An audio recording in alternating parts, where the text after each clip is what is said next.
तो दोस्तों, आप सभी का मेरे YouTube channel GK comma math by SK में स्वागत है। आज हम भारतीय परिवहन एवं संचार व्यवस्था के बारे में पढ़ेंगे। यह भारत का मैप है और ये कुछ महत्वपूर्ण एनएच हैं जिसके बारे में हम आपको जानकारी देंगे। पहले यह जानते हैं कि हमको सड़क मार्ग, वायु मार्ग, रेल मार्ग की आवश्यकता क्यों है। वर्तमान समय में अर्थव्यवस्था के विकास के लिए, व्यापार के विकास के लिए हमें परिवहन की आवश्यकता है। प्राचीन समय में भी परिवहन के रूप में स्थल और जल मार्ग का उपयोग किया जाता था, लेकिन वर्तमान समय में वायु मार्ग का भी उपयोग किया जाता है।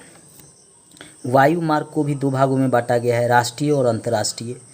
स्थल मार्ग को भी दो भागों में बांटा गया है। एक तो है कि अपने देश के भीतर ही परिवहन की व्यवस्था करना स्थल मार्ग के द्वारा। दूसरा होता है कि दूसरे देश सड़क मार्ग से वस्तु को भेजना, यातायात की सुविधा उपलब्ध कराना, उसके बारे में भी हम पढ़ेंगे। परिवहन, व्यापार, संचार एक दूसरे के पूरक होते हैं। परिवहन, व्यापार और संचार एक दूसरे के पूरक हैं। इन तीनों की आवश्यकता है।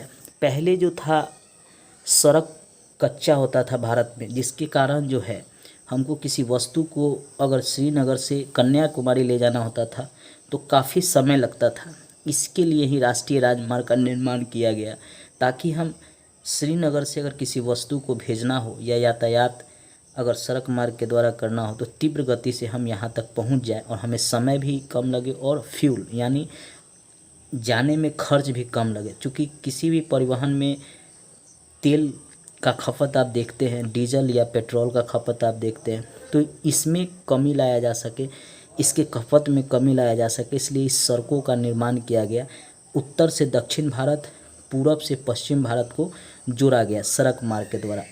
आज हम सड़क मार्ग के बारे में ही पढ़ेंगे। इसे एक चार्ट के माध्यम से भी हम समझ सकते हैं परिवहन के साधन को। स्थल, जल और वायु तीनों माध्यम से हम आज परिवहन करते हैं।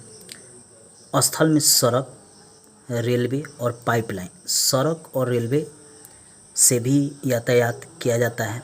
पाइपलाइन से हम कच्चा तेल, गैस को एक जगह से दूसरे जगह भेजते हैं। पाइपलाइन के बारे में भी हम पढ़ेंगे। जल, अंतःस्थलीय और सागरीय व महासागर। अंतःस्थलीय का अर्थ है कि जो नदी हमारे देश में है वह एक दूसरे से जुड़ा हुआ है। जैसे हम गंगा से यहाँ इलाहाबाद से लेकर हल्दिया तक यात्रा करते हैं, उसी तरह दक्षिण में भी कई नदियों से हम यातायात करते हैं। तो यह होता है अंतःस्थलीय जलमार्ग। सागरीय जलमार्ग का अर्थ है जैसे मुंबई एयरपोर्ट से या मुंबई बंदरगाह से हम समुद्र के रास्ते जो है दूसरे जगह सामान को भेजते हैं या यातायात की सुविधा उपलब्ध कराते हैं।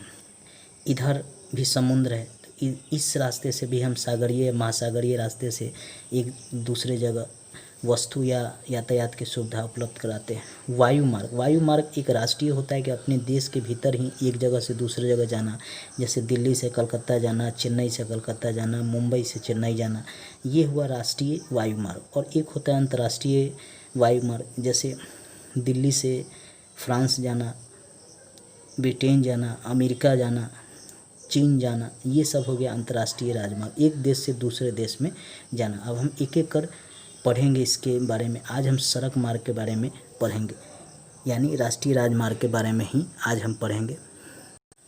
परिवहन प्रणाली के कुल मार्गों का लगभग 83% सड़क मार्ग से होता है, 9% रेल मार्ग से होता है, 6% वायु मार्ग से होता है, 2% ही जल मार्ग से होता है।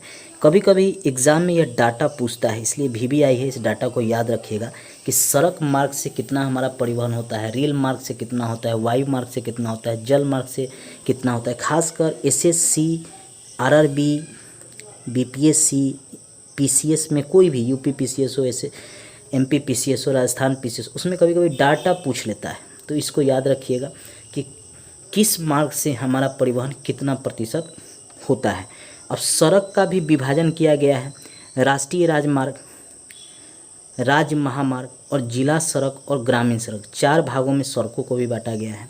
अब राष्ट्रीय राजमार्ग के निर्माण, प्रबंधन एवं रख रखाव की जिम्मेदारी जो है भारत सरकार के पास है। ये जितना भी राष्ट्रीय राजमार्ग है NH, उन सभी का देखभाल भारत सरकार के पास होता है, चाहे वह कोई भी राज्य से क्यों ना गुजरता हो। इसका नियंत्रण केंद्रीय लोक निर्माण विभाग यानी CPWD द्वारा किया जाता है। मतलब इस सड़क के निर्माण करने की जिम्मेवारी जो है ये नियंत्रण केंद्रीय लोक निर्माण विभाग CPWD की है। आप देखेंगे हर राज्य में इसका कोई ना कोई जगह होता है जहाँ से उस सड़क पर अगर कहीं भी टूट फूट होता है, कहीं टूट जाता है, तो उसको फिर से मरम्मत का काम यही करता है नियंत्रण केंद्रीय लोक निर्माण विभाग। इसका शाखा हर राज्य में होता है जहाँ यह NH होता है। भारतीय राष्ट्रीय महामार्ग प्राधिकरण के अनुसार वर्तमान में राष्ट्रीय राजमार्गों की सर्वाधिक लंबाई उत्तर प्रदेश में है, उसके बाद राजस्थान में है, उसके बाद महाराष्ट्र में है और चौथे स्थान पे आंध्र प्रदेश आता है। भारतीय राष्ट्रीय महामार्ग प्राधिकरण की स्थापना 1995 में की गई है ताकि इस NH का विकास, इसका रख रखाव और परिचालन आसानी से हो सके। मान लीजिए कि यह सड़क का निर्माण हो गया तो अब ये सड़क कहीं कहीं पे टूटेगा भी भविष्य में, तो इसका जो है इसको सही करना, रख रखाव इसका सही करना, इसका विकास करना, इस NH का विकास करना, इस पे सही रूप से परिचालन यातायात हो रहा है कि नहीं, इस सभी का दायित्व जो है भारतीय राष्ट्रीय महामार्ग प्राधिकरण का है। यह भारत सरकार के भूतल परिवहन मंत्रालय के अधीन एक स्वायत्तशासी निकाय है। पूछता है कि भारतीय राष्ट्रीय महामार्ग प्राधिकरण किसके अधीन है, तो परिवहन मंत्रालय के अधीन, भूतल परिवहन मंत्रालय के अधीन स्वायत्तशासी निकाय है। यह भी याद रखिएगा कि किस मंत्रालय के अधीन है, तो भूतल परिवहन मंत्रालय के अधीन है यह। भारतीय राष्ट्रीय महामार्ग प्राधिकरण का कार्य क्या है, तो विकास, रख रखाव और परिचालन का दायित्व इसी का है। कब स्थापना हुआ, तो 1995 में, VBI याद रखिएगा।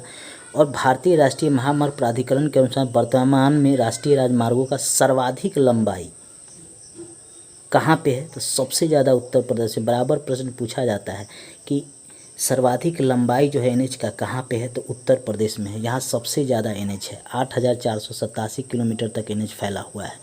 दूसरे स्थान पे राजस्थान आता है, तीसरे पे महाराष्ट्र और चौथे पे आंध्र प्रदेश का।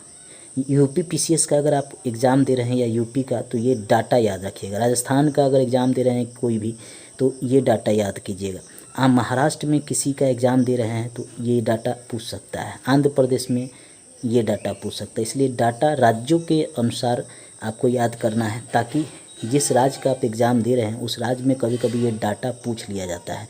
बिहार में तो हर बार NH की लंबाई पूछ ली जाती है BPSC में, इसलिए बिहार में NH की जब हम पढ़ाएंगे, NH बिहार में कितना है, कौन कौन सा NH बिहार में है, तो हम उसके बारे में आपको अलग से जानकारी देंगे। नेक्स्ट वीडियो में जितना NH है इम्पोर्टेंट, उनके बारे में हम आपको जानकारी देंगे।